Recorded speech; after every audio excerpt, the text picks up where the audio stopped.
All right, here we go. The Dodgers obviously know their NLCS opponent. It is the New York Mets. This is the third time that these two iconic and really historic franchises are meeting up in the postseason. They met for the first time in 1988. Of course, if you're a Dodger fan, that was a special season. They won that series in 7 games in an upset. That 1988 World Series Dodgers team had no business, forget winning the World Series. They had no business winning the pennant that year and beating that Mets team that was better than them. And then they would go on to beat an Athletics team that was better than them. But the Dodgers did something magical that postseason, defied the odds, and won the whole damn thing.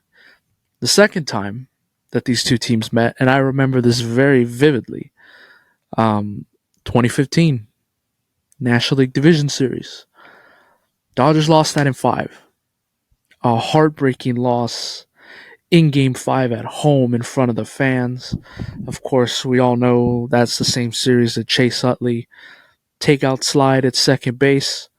Um, Rookie season for Jacob DeGrom. You saw Noah Syndergaard out there.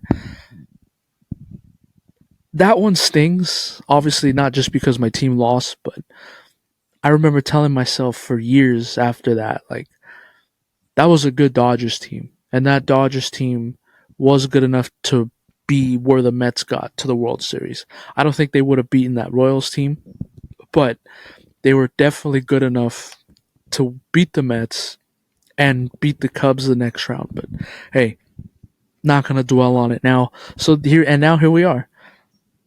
For the second time, these two teams are meeting in the National League Championship Series, playing for the National League pennant and a spot in the World Series. It's kind of funny watching this Mets team because I have MLB TV. So when I'm not working, I'm watching other teams. So the New York Mets, for some reason, have always been that team that if they're on, I'm gonna watch. Mostly because I like the broadcasters that they have. Obviously, Gary Cohen, Keith Hernandez, and God, I feel Ron Darling. They're three of the best, if not the best, broadcasting team in baseball. So I like hearing what they have to say, and part of me is just, hey, it's baseball, and it's a team completely playing on the other side of the country. So let's see. So I'm watching this Mets team throughout the season, not really giving it much of a thought. Like, okay, like I remember watching them from the beginning of the season when it was bad. You know, and they got off to a bad start. If you were to see how this Mets team started and how they were, in May and June, you would have thought, well, this is never happening. How are they here? They were 11 games under 500. Um, it looked like the franchise was going to have another losing season, and they were going to go into this off season with some big question marks of what's going to happen with this team. And they were able to pull it together before the beginning of the summer, and they've been on a magic carpet ride ever since, pretty much. They had to beat, forget the postseason. They had to play the Monday after the regular season had ended. Because they had to do that because they were scheduled to play a 3-game series against the Atlanta Braves the final week of the season at the beginning. So I think it was supposed to be like Tuesday through Thursday. That was supposed to be the schedule. But because of weather in Atlanta, the last 2 games got rained out and they had to be postponed until that Monday after the regular season was over. So the Mets have pretty much been playing baseball almost every day for the last 2 weeks. They played the final season in Milwaukee. Then they had to fly to Atlanta to play a doubleheader. And they won a crazy first game, where Diaz almost gave up the game. Lindor hit a big 2-run home run to put him back in front, and then they closed it out and won the game. That clinched the playoff spot. And then had to play the second game, and then they had to fly back to Milwaukee to play a 3-game series. Won it in 3 with a huge Pete Alonso 3-run home run off of one of, if not the best closers in baseball, Devin Williams. They were 2 outs away from going home and not even being here. But then Pete Alonso clutched up, hit a 3-run home run.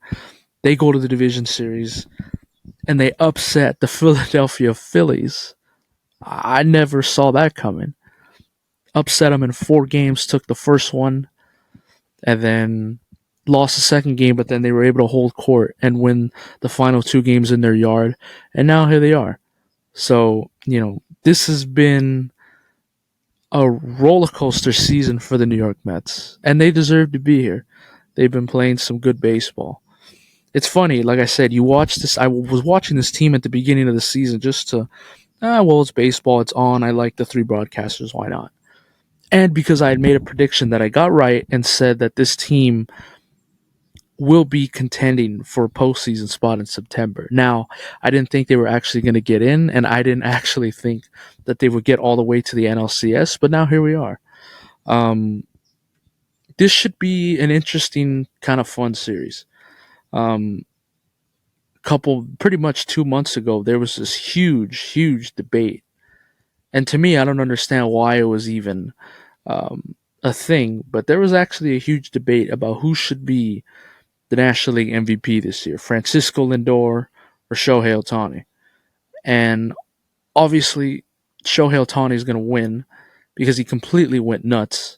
And Francisco Lindor has had a good season, had a great season, actually. He is the sole reason why the Mets are even here right now. He is. Along with some good starting pitching and along with some contributions throughout the season. But Francisco Lindor is the main reason why the Mets are here. And Shohei Ohtani is going to... He took away an MVP from Aaron Judge and probably Vladimir Guerrero Jr. with his time with the Angels. And now he's taken away an MVP for Francisco Lindor. So this Mets team is very scrappy, and they're kind of similar to the Dodgers a little bit. They don't care if they're down. They don't believe they're out. You look at their lineup, they have some guys that can easily go off. Francisco Lindor, Mark Vientos. What a postseason for him. He's been, outside of Lindor, he's been their best hitter, and he's got the most clutch hits. Pete Alonso's come back to life, hitting every home run I think he hits are opposite field now. You have Brandon Nimmo, Jose Iglesias, JD Martinez, former Dodger, which him and Jesse Winker are going to flip-flop in DHs depending on the pitching matchup.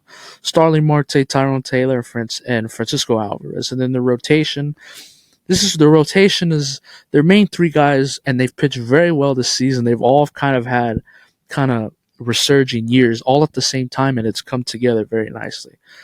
So you're gonna have Sean Manaea, you're gonna have Kodai Senga go tonight. You're gonna have Sean Manaea go in game 2, and then you're gonna have Luis Severino and Jose Quintana probably go the next 2 games in New York. So, I'm very interested to see how this Dodger team matches up against this Mets team, because the Dodgers won 6 out of the 4 meetings. 4 out of the 6 meetings. Dodgers won 4 out of the 6 meetings this season. So I'm very interested to see how this team matches up. The thing that I'm most concerned about with this series, and particularly these first 2 games tonight, the Dodgers spent a lot of energy and a lot of focus to try and beat that Padres team in the division series. It was an emotional series, no doubt about it.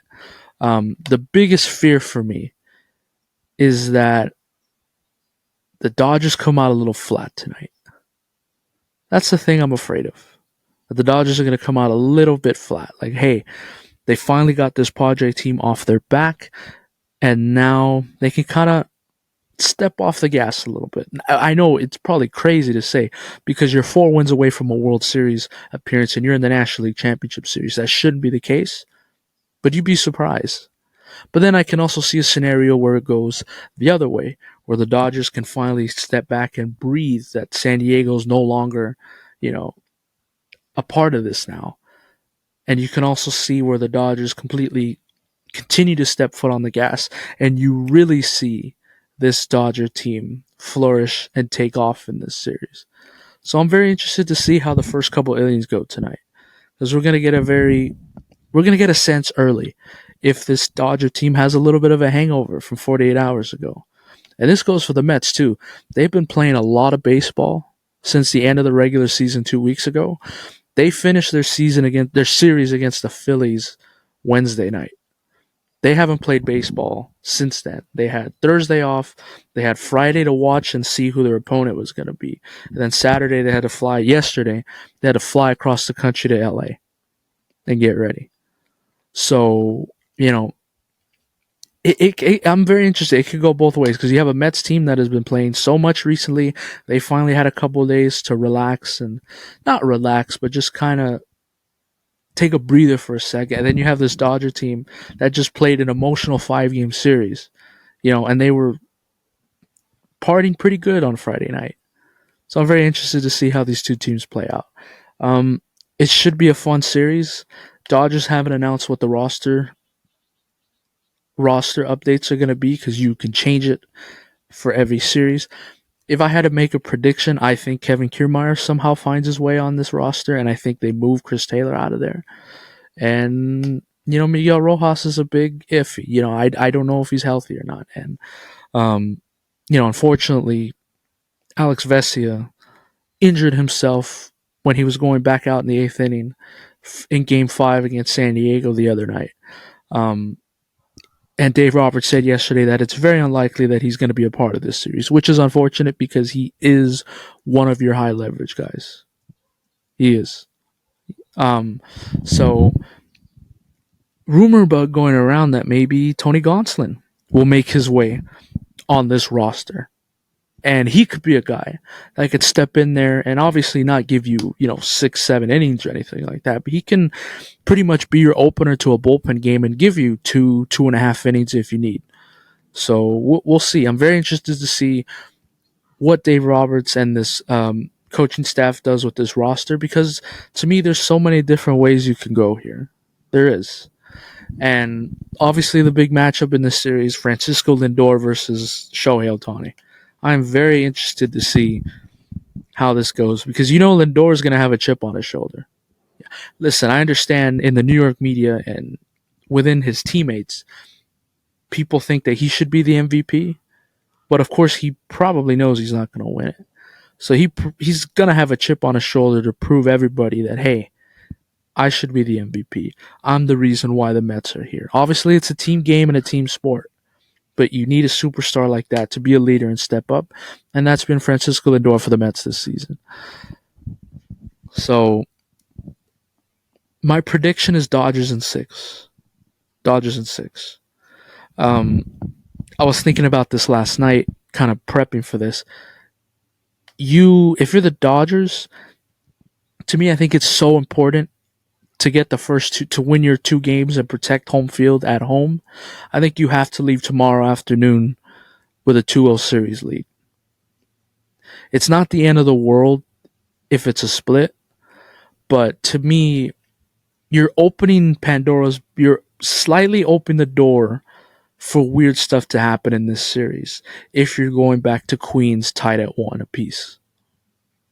Because you have this Mets team that is feeling pretty good about themselves. They're on this magical, grimace carpet ride right now. So if the Dodgers can take care of their business at home for the first 2 games, for the first time in some time, maybe there's some sense of doubt in that Mets side. Now listen, I don't think that's going to be the case, but I think you need that kind of, mental stuff to really get in this Mets team. Because right now, obviously, they're here and they think they're better than everybody, as they should. They deserve to be here. And they're damn good baseball team. This is very different from the last time we saw them in early May and in I think in June, in early June. This is not the same Mets team. It's not. So for me, it's very important to win the first two games at home because if you don't, you're opening the possibilities for some weird stuff to happen. And anything can happen in baseball, and anything can happen in a best of seven series. But at the end of the day, I just think the Dodgers are a better team. I think you're going to get more contributions from Shohei Ohtani this series. And I think they're going to win this series in six, and I think they're going to go to the World Series. But we'll see. We will see. I just hope the Dodgers don't have a hangover tonight. That's my main concern right now.